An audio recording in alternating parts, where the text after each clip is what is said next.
بسم الله الرحمن الرحيم الحمد لله رب العالمين حمدا كثيرا طيبا مباركا فيه waxaan rabaa inaan ka hadlo arin la yaab leh oo maxkamadda gobolka Banaadir ay ku xukuntay muddo 3 sano ah in lacag 1 milyan ganacsadaha weyn ee la yiraahdo Cabdullaahi Xaaji Gaabo oo loo yaqaan Caadil runtii reer Xaaji Gaabo taariikhiyan waa la socotaan 8 Juulaay 2017 ayagoo duug ka yimid ayaa waxaa lagu dhameeyay familkaas oo 5 qof ka kooban sinka dheer ee xamar meesha la yiraahdo waxa loo laaynaa waxa waaye dad ganacsato waaye oo magaaladan caanka ganacsatada ugu waaweyn waaye oo koonfur galbeed waxa ka dambeeyay dilkooda shakhsiyaadka ka dambeeyay shakhsiyaadka wali daba socdo hadda maxkamadda gobolka Banaadir waxay ku xukuntay 3 sano iyo 1 milyan oo dollar waxaa loogu xukumay ma haysatid allahay bangigaad furatay bangigaas laysan ma haysatid waa wax la yaabo wadankan ognahay dad mas'uuliyiin oo dhacay hantida ugu badan oo shacabka Soomaaliyeed ugu lahaa oo daaro waaweyn ku dhistay madax ahaadaan ama maxaa la hayay dad meel joogo oo qaybaha kala duwan hay'adaha dawladda ha ahaadaan hay'adaha samafalka dadku u shaqeynaya oo hantidii wadanka masaakiinta loogu talagalay dhacay oo weligood xukun lagu ridin ayaa nin ganacsada 1 milyan oo dollar bixinaysa sababtuna waxa waaye laysan ma haysatid bangiga aad furtay Allah kuna bangi furtay oo aad ka warqabtaan forex oo malaayiin Soomaali ka dhacay oo jooga wadanka 20 milyan 30 milyan 40 milyan dhacay waa nasiib darro waay ana waxaan u maleynaa target qoyskaas daraadiis in la targetsanayo qoyska leh ma aha dhammaan waxa waaye dhaqdhaqaaq looma ogola dadkan oo South West ama koonfur galbeed ku nool waxaan u jeedinayaa oo baaqa madaxweynaha koonfur galbeed arintan inuu maxaa la lahaayay soo fargeliyo anaga ka xildhibaan ahaan cid alle cidii xukuntay sharciyan kula tiigsanayna waxa waaye ninaan qalad ba gelin bangiga furtay sabab la'aan shaqeynaysay 3 sano lagu xukuma oo systemkii hore ee dawladda ganacsiga asaga uu haysto waa nasiib darro waa wax aan qaadanayno ma aha waa wax hadda bulshadii dhan qaylinayso waxa laga yaabaa banaanba xoog leh inuu dhaco waxa waaye anaga waxa kameynayna waxaan diidaynaa inuu wadankan foodo dhacdo oo dhibaato ay dhacdo waxa waaye waa nasiib darro waaye sideedana South West dadkooda waa la targetsadaa ilaahay ka cabsa 5 qof oo hal qoys ah 8 Juulaay 2017 sinka dheer lagu dilay haba yaraatay dawladda guddiga u saareen ay dhahday ilaa hadda guddigii wax oo la arkaayo oo muuqdo oo ay soo saareen male kumaan kun oo qof la dilay dad xaq daro u xiran saa ka warqabtaan oo maxaa la laba sano iyo kalkoos ku xiran xabsiga waa wadaadkii Sheekh Muxtaar Robo oo ciidamadiisa hadda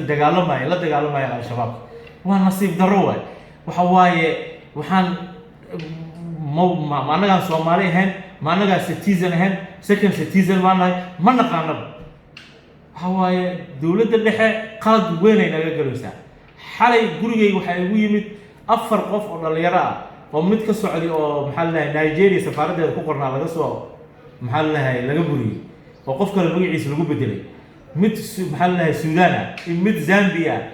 oo cabanayo oo leh niyahow bulshada adaa u hadlaayay dhibaatadaas nagu dhacday waxaan lagu sameeyay wasiirkii arrimaha dibadda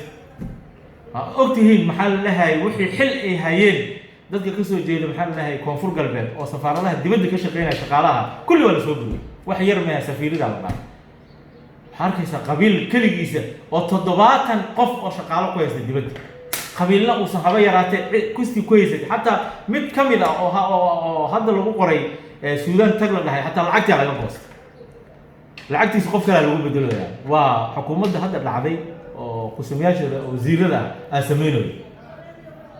waa dadkii darad noo ansixiyay waaye arintan oo maxaa la dhahay jinsiga oo galmada ansixiyay waaye wasiiradaas inay soo laabtaan ma bariyo dambiga ka galeen dalka iyo diintayba ka galeen waxa waaye wasiiradii hadda waxay ku dhaqaaqayaan ayagoo oo xilka inay sii hayaan ilaa laga bedelayo xukuumadda hadda imaanaysa hatta waxaan u sheegaa inaysan wasiiradaas aysan soo celin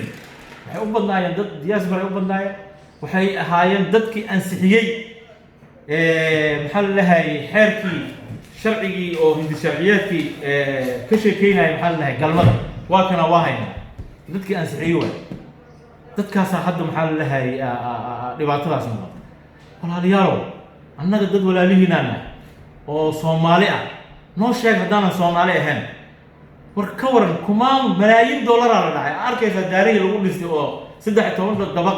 dabaqyada lagu dhistay ayaabaysa hay'adaha la dhacay wadankii dhan la dhacay xukuumadii baxday waa la socotaa mashaariicdii World Bank kulli waa la dhacay كيف water for agro-pastoral waa la dhacay كيف biology project 42 milyan ugu dambeysay 82 milyan waa la dhacay waxyaalahaas dhan xukuumadii sameysay la arkay maxkamad lama soo saaray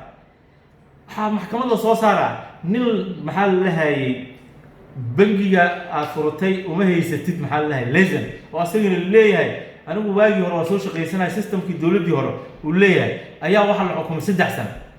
$1 milyan nin saaray Soomaali wiligeed maragtay $1 milyan waa ganacsiga agna in la tirtiro rabo waay taasaan ka soo horjeednaa raali kama nihin falkaasna waxa ku kacay waa dad maxaa la lahaayay qabaa'il aan arkayna oo la dagaalamay ganacsigiisa raali kama nihin annaga waxa waaye inaan ka hadalno arrintaas waa seexan weyn xalay markaan xukunkaas aan dhageystay runtii walaalayaalow noo sheega annaga waxa waaye inaan maxaa la lahaayay aan kamid ahaanba maxaa la lahaayay xukuumaddan Soomaaliya dadka kaliya la taargeysanayo waa idin arrintaas waa ka soo horjeednaa waa arrin qaldan waaye waxa waaye bulshadan la taargeysanayo siiba haddana familkan 5 qof laga dilay dadkii dilay waa la yaqaan dareeska militariga ay wateen dawladda guddiga u saartay ilaa ay hadda dadkii maxaa la lahaayay diidoodii magtooda ma la siin